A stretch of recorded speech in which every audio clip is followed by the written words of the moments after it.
kembali dalam Malaysia hari ini dan selepas kita bercerita tentang 10 malam terakhir Ramadan, kita juga nak memastikan bacaan Al-Quran kita juga sempurna supaya semakin lama ada peningkatan bacaan ya dari awal Ramadan sehingga penghujung dan dapat diteruskan pada bulan-bulan lain juga. Kita nak bersama dengan teacher Elia Nordin, tutor mengaji kita ni. Assalamualaikum teacher. Apa khabar? Alhamdulillah. Hari ini kita tukar ruang ni tak apa Betul. Duduk di meja. Okey, hari ini nak cerita tentang apa? Sifat huruf Yes, sifat huruf. Okey, silakan. Okey, Assalamualaikum penonton-penonton MHI. Jadi minggu ni dah minggu ketiga dah Ilya berbicara bersama MHI. Alhamdulillah.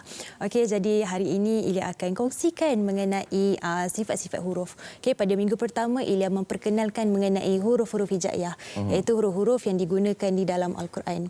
Kemudian minggu kedua Ilya cerita pula tentang makhraj, iaitu asal huruf-huruf hijaiyah tersebut. Okey, di dalam mulut kita bagaimana nak sebut. Jadi minggu ini kita akan cerita mengenai sifat-sifat huruf pula. Okey.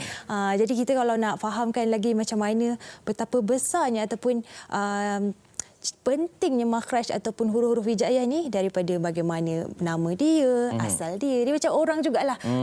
Eli asal profil dia asal Eli dari mana? Kan? Okay. Lepas tu Eli adalah seorang yang penyabar, penyayang, ada sifat-sifat kan. Begitu juga dengan huruf-huruf hijaiyah ini. Okey. Jadi ke-30 huruf hijaiyah pernah Ila ceritakan pada minggu yang pertama, Ila tak dapatlah nak terangkan ke semua sifat-sifat huruf itu. Okey. Jadi Ila akan hanya terangkan beberapa sahaja. Okey. Jadi kesinambungan daripada topik yang lepas iaitu pada hari Isnin, okey, kita banyak cerita pasal qalqalah, okey. Jadi ada huruf-huruf di dalam huruf-huruf hijaiyah ini bersifat lantunan. Betul? Ingat kalau kita ingat balik kan? Okey. Jadi ini akan ulang balik sekali lagi. Okey, ada 5 huruf iaitu sifat dia lantun ataupun hentakan. Okey, iaitu huruf qaf, ta, ba, jim dan juga dal. Qaf, ta, ba, jim, dal. Okey. Kalau macam nak ikut akronim dia, Eli boleh ingat baju dah kotor. Baju dah kotor. Baju, jim, dal, qaf. Qaf Oh, bukan kotor lah. Huruf nama dia qaf. Dan ta. Itu akronim dia lah. Jadi huruf-huruf ini jika dia berbaris sukun, okey, kita bayangkanlah qaf yang pertama, dia ada lantunan. Secara automatik memang kita akan ada lantunan itu. Okey, itu sifat dia lah. Jadi kalau kita sebut huruf qaf itu tiada lantunan, maksudnya kita tidak memberikan hak kepada huruf itu sifat dia. Okey, contoh kita tak ada lantunan tu macam mana? Okey. Yang mungkin ada orang baca tapi dia tak sedar, dia tak lantunkan. Okey, contohlah paling senang qul huwallahu ahad. Sebenarnya huruf dal kalau Ilya ulang balik tadi kita cakap dia bersifat qalqalah. Jadi qul huwallahu ahad. Hujung tu ada ad. Okey. Sudah ada dekat dalam skrin qalqalah lantunan qaf, ta, ba, jim dan juga dal. So kalau kita bayangkan ke semua ini huruf sukun dia akan jadi aq, ab, aj dan juga ad. Okey, dia ada lantunan. Dia macam kalau tekan break tu dia terbabas sikitlah. Betul. Dia memang cara dia adalah berhenti dan lantun. Okey. Dan seterusnya. Safir. Okey, safir tu di dalam bahasa Arab. Okey, di dalam bahasa Melayu dia adalah berdesir. Okey, jadi Ilya dah letak di dalam slide. Okey, di situ ada zai, sad dan juga sin. Okey. Memang kalau kita nak sebut huruf zai ni jika dia berbaris sukun lah katakan az. Okey, kita sebut dia az. Memang akan jadi secara automatik di situ kita ada berdesir sedikit. Az. Okey, sama juga dengan aus. Yang hujung tu kan sama dengan sin lah. Okey, tetapi dia kita secara automatik lah. Kita tak sebut berusaha. je. Itu maksudnya sifat-sifat huruf dia. Okey. Dia jadi macam tu berdesir. Az, aus, as. Jadi kalau kita tak sebut dia betul-betul, kita tak memberi sifat kepada huruf-huruf itu, salahlah cara bacaan kita. Okey. Alright. Teacher, saya zal pula macam ni zal. Okey, zal. Zal dia sebenarnya lidah kan. Dia tahan sedikit sebenarnya sebab dia belakang lidah. Okey, sebab tu dia kesinambungan dengan makhraj yang minggu lepas Ida dah ceritakan. Kita kena tahu asal dia dan juga dia punya ini minggu lepas, Khamis lepas lah. Saya tak datang kelas masa tu. Okey. Seterusnya, Okey. Yang ketiga adalah tafashi. Okey, tafashi itu maksudnya berhamburan. Okey, berhamburan tu maksudnya kalau kita cakap terkeluarlah hidung macam tu, berhamburan kan. So maksudnya huruf shin ni kalau dia berbaris mati katakan ash. Nampak tak? Ash kan? Dia ada berhamburan di situ. Sebab tu dia bersifat tafashi. Ash. Okey. Ada orang katakan analogi dia kalau Ilya buat live setiap malam di Instagram, kita ingat macam bomba nak nak padam api kan. Air dia berhamburan. Kita ingat macam tu analogi dia. Tafashi itu huruf shin. Okey, yang shin saja ya. Shin saja. Okay. Berbunyi dia seperti itu. Okay. Kemudiannya adalah istitalah, iaitu berpanjangan. Okay. Berpanjangan itu bukan berpanjang dari segi harakat ataupun apa. Dia berkenaan sifat dha ini, dia berpanjangan di sepanjang lidah kita yang di tepi. Dia sepanjang lidah kita ya, tepi tu, sisi lidah itu, okay, kita perlu letakkan sisi lidah kita pada geraham atas. Sama ada kanan atau kiri. Kalau Ilya suka lagi belah kiri kan. Jadi out. So bila walau kita kena letak boleh kiri kanan, boleh mana yang selesa lah. Macam tu. So kalau kita cakap walau bolin kan, kenapa kita perlu letakkan lidah kita di tepi? Kerana kita perlu tahu dia ada sifat dia, iaitu istitalah ni lah. Dia berpanjangan di sepanjang lidah kita tu kan. So sebab tu kita macam mana pun walaupun nak sebut huruf dha, berbeza dengan huruf dal. Kerana sifat dia ini, istitalah. Okey, jadi huruf dot Okey. Teacher, sementara tu ada pemanggil nak mendengarkan bacaan Al-Quran. Puan Maznah di talian. Hello, Assalamualaikum. Waalaikumsalam. Puan Maznah katanya anak nak mengaji ya? Ya, anak saya nak mengaji. Okey, silakan. Anak nama siapa tu? Muhammad Ammar Nazmi. Muhammad Ammar. Okey, silakan. Hello, Assalamualaikum. Waalaikumsalam. Waalaikumsalam. Silakan. Okey, boleh mula. Baca. Surah apa?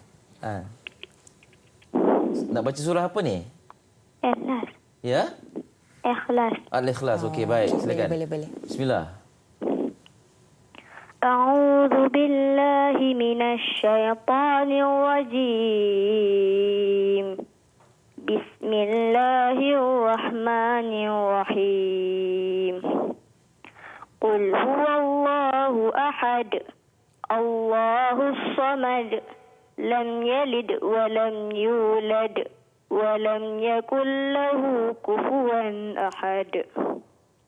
Sadaqallahul azim. Sadaqallahul azim. Okey. Ammar umur berapa ni? 9. 9 tahun. Okey, baik, alhamdulillah. Terima kasih banyak-banyak ya. Nanti kita dengar komentar teacher ya. Okey.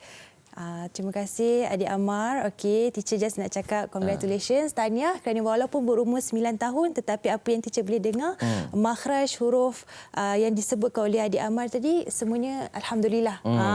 Betul. Okey, dia mampu nak membezakan huruf ha simpul dan juga ha. Okey, kerana dalam surah Al-Ikhlas qul huwallahu, di situ pastikan huruf ha yang tebal. Huwallahu ahad. Kemudian dia nampak perbezaan huruf ha dan juga ha. Walaupun dia berumur 9 tahun alhamdulillah. Okey. Well done. Okay? Qalqalah pun dan qalqalah pun sangat jelas. Alhamdulillah. Sekarang ni dia buat bukan qalqalah sughra di situ, qalqalah kubra. Jadi, jadi. Walaupun di dalam panggilan. Terima kasih adik Ammar kerana menelpon. Tanya. Okey. Kita teruskan? Teruskan. Okey. Jadi, seterusnya adalah inhiraf. Okey, inhiraf tu maksudnya melenturkan. Jadi kalau kita perasan di sini, okey, melenturkan tu apa yang dilenturkan? Maksudnya bila kita sebut huruf ra dan juga lam, okey, dia memang datangnya makhraj tu dari lidah. Jadi kita melenturkan lidah kita. Jadi macam kalau nak sebut huruf ra ni, kalau tak lentur lidah tak boleh. Jadi maksudnya di situ sifat dia itulah, dia melenturkan lidah. Ra, lam, al-ar, macam tu. Okey. Dan seterusnya adalah takrir. Okey, takrir itu sama juga. Ra ni dia ada dua sifat, iaitu satu melenturkan dan satu lagi dia macam ar, dia jadi macam tu. Tetapi dia tiada perulangan. Dia berdesir macam tu. Dia tiada perulangan. Takrir. Jadi kita kena ingat, ra tidak sama dengan ar. Ar dia boleh ar. Kita ulang-ulang macam tu kan. Okey, kalau ra ni dia terus saja. Ar-rah. Dia berdesir macam tu, tapi dia tak ada pulangan ar-rahma, ar-rah. Sekali saja kita punya ada orang tak boleh nak sebut ra, betul. Ya, betul. Ada yang jadi ya. Tapi kita perlu faham konsep lah. Sebab kita punya ability lidah ni lain-lain kan. Tapi itu adalah sifat huruf dia lah. Jadi maknanya ra ni ada dua sifat lah. Dia ada sifat melentur dan juga yang tadi itulah takrir. Okey. Teacher boleh bagi contoh tak ayat yang sifat atau sifat ra dia yang berbeza ya? Dan juga huruf ra ni kita kena faham dia ada ra tebal dan juga ra nipis kan. Okey. Bismillahirrahmanirrahim. Okey, katakan dia senang je nak ingat. Kalau dia berbaris atas ataupun berbaris depan, maksudnya kalau nak ada ra, ru, okey, dia akan bunyi dia tebal. Tebal. Dia mulut kita muncung sedikit, itu maksudnya tebal. Tetapi jika dia berbaris bawah, okey, katakan ri, okey, kita jangan muncungkan mulut kita. Sebab dia nak tunjuk nipis. Ri tu salah. Dia ri. Ri. Macam itu saja. Itu mengenai ra lah. Okey, di baris depan dan baris atas dan baris depan ditebalkan. Ar-Rahman. Macam itu. Okey, baik. Okey, takrir bergetar. Macam Ila cakap tadi dah bergetar. Tetapi dia tiada perulangan. Okey, itu takrir. Okey. Kemudian dia adalah huruf lin. Okey, huruf lin ni apa? Huruf lin ni kalau di bahasa dia dari segi definisi dia, kita cakap dia lembut. Dia lembut. Okey, kerana huruf dia adalah waw dan juga ya. Okey, kita pernah dengar maklin. Okey, apa itu maklin? Okey, dia lembut tu kerana jika kita baca dia huruf waw yang sebelumnya berbaris atas, okey, dia akan jadi au. Okey, jika ya yang mati, jika dia berbaris atas dia akan jadi ai. So bunyi dia tu lembut. Au, ai, yaum. Macam tu kan. Kita nak matikan bacaan-bacaan yang huruf waw dengan ya ni sebab kita tahu dia huruf mat. Tapi untuk mat asli, dia punya kondisi adalah huruf waw ni sebelumnya berbaris depan, sepatutnya jadi u. Kalau ya, dia punya kondisi untuk mat asli sebelumnya berbaris bawah. Okey, tapi ada orang tanya, kenapa pula saya jumpa dekat sini kata sepatutnya baris bawah dengan baris depan untuk each of the letter, tapi kenapa sini baris atas? Okey, maksudnya jika kita terjumpa huruf waw dengan ya yang sebelumnya berbaris atas, maksudnya dia akan terjadi huruf lin, iaitu huruf yang lembut. Okey, dan bila kita nak wakafkan dia akan jadi panjang sama 2, 4 atau 6 harakat. Macam itu bunyi dia. Okey, itu adalah huruf-huruf itulah. Dan yang terakhir iaitu huruf gunnah. Okey, ini kita selalu dengar dan dia sangat memang sentiasalah kita dengar idgham al-gunnah, idgham bila gunnah. Jadi apakah ia? Okey, huruf yang ini kita Ila lagi suka kita nak ceritakan tentang wajibul gunnah. Okey, wajibul gunnah macam nun. Okey, wajibul gunnah. Okey, katakanlah huruf nun dengan nun ni kalau kita tutup hidung kita, kan, kita dengar macam ada dengung itu kan. Sebenarnya dia datang dari hidung. Gunnah ni dengung dari hidung dengan satu lagi mim. Okey, dia sebenarnya okey. Ada kesilapan di sini. So dia nun dengan mim sebenarnya. So gunnah tu dan nun dengan mim. Jadi macam itu. So kita kena ingat nun dengan mim wajib gunnah ni dia datang dari hidung sebenarnya. Dengung kita tu kena datang dari hidung. Jadi jika itu sahajalah untuk yang Ila boleh terangkan untuk minggu ini sebenarnya. Teacher, sebelum kita tutup kelas kita hari ini ada Cik Wot di talian.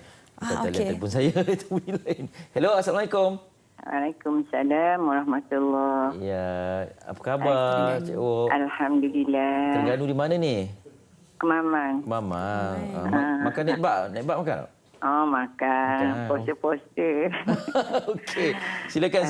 Nak baca surah ke ataupun macam mana? Surah Al-Fatihah. Al-Fatihah. Okey, silakan. Okey. Assalamualaikum. Waalaikumsalam. أعوذ بالله من الشيطان الرجيم بسم الله الرحمن الرحيم الحمد لله رب العالمين الرحمن الرحيم مالك يوم الدين إياك نعبد وإياك نستعين اهدنا الصراط المستقيم صراط الذين أنعمت عليهم غير المغضوب عليهم ولا الضالين.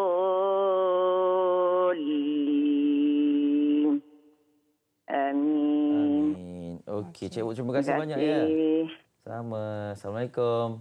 Waalaikumsalam warahmatullahi. Okey, teacher. Okey, terima kasih Aunty. Okey, bacaan tadi yang boleh Ilya fokuskan dengan sekali dengar, Ilya akan fokuskan dari segi komen, dari segi makhraj lah. Okey, keseluruhannya okey, tiada masalah. Mungkin ada sedikit lah contoh mengenai tasydid di situ kan. Okey, midin, kita jangan baca dia midin. Okey, tak boleh. Maliki yaumiddin. Di situ pastikan kita ambil masa sedikit. Okey, 2 harakat di situ katakan sebab apa? Sebab di situ ada syaddah. Dia represent syaddah tu sebenarnya redundant of word. Dia ada double. Satu yang pertama dal tu bertanda sukun dan dal yang kedua tu berbaris bawah. So maksudnya kita kena bagikan hak kepada 2 dal. Jadi kalau kita baca laju, maksudnya kita hanya represent satu dal saja. So maliki yaumiddin. Middin. Okey, kita ambil masa kerana di situ ada sabdu syaddah. Okey. Dan yang seterusnya apa yang Ila nampak tadi, ghairil maghdu. Okey, dekat situ sepatutnya macam Ila cakap, sifat huruf dha tu kita kena raikan. Okey. Ghairil maghdu walaupun dengar kita dah boleh bezakan maghdu dan juga maghdu.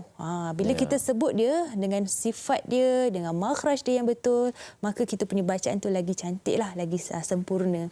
Itu sajalah komen Ilya. Yang lain tu alhamdulillah. Terima kasih. Teacher, sikitlah nak tanya sikit je. Sama. Sebab setengah orang tu nak sebut makhraj dengan betul. Kadang-kadang terutamanya yang mardu ni kan. Sebab akan ada yang mardu, ya, dot tu jadi nipis. Dal. Jadi dal kan, dot jadi dal kan. Adakah lama-lama boleh dilatih ataupun setengah orang memang dah tak boleh buat, dia redha je ke? Okey, macam ni. Ilya pun sebenarnya masa mula-mula belajar dulu pun Ilya awkward nak sebut huruf dot tu. Ilya dah macam sampai berbelit-belit lidah sebenarnya. Sebab macam ada orang macam mardu macam okey, awkward dekat situ kan. Okey, tapi sebenarnya kita kena ada cikgu, okey, dan juga kalau kita nak cara senang nak ingat dia adalah kita letak sisi lidah. Bukannya hujung lidah kita ni. Kalau letak hujung lidah kita akan jadi macam tu. Mulut kita akan nampak serong yang nampak awkward lah. Kalau yang ni dia ada letak sisi lidah ke tepi kan. Dan dia kena praktis lah. It won't take overnight. Kita just kena praktis selalu. Ya, kena latih ya. Berlatih. Ya, teacher terima kasih banyak-banyak ya. Hari Sama-sama. Isnin ada Isnin depan kan? InsyaAllah. Lagi 2 slot insyaAllah. 2 slot insyaAllah. Nur Ilya Nordin, terima kasih banyak-banyak bersama kami. Sama. Semoga mendapat manfaat lah kepada yang mendengar dan juga yang membaca tadi. Terima kasih banyak besar berharga kan. Betul. Satu Malaysia dengan anda baca Quran. Okey, kita nak berehat seketika, selepas ini nak kembali nak bercerita tentang kelebihan solat sunat witir dalam Malaysia hari ini.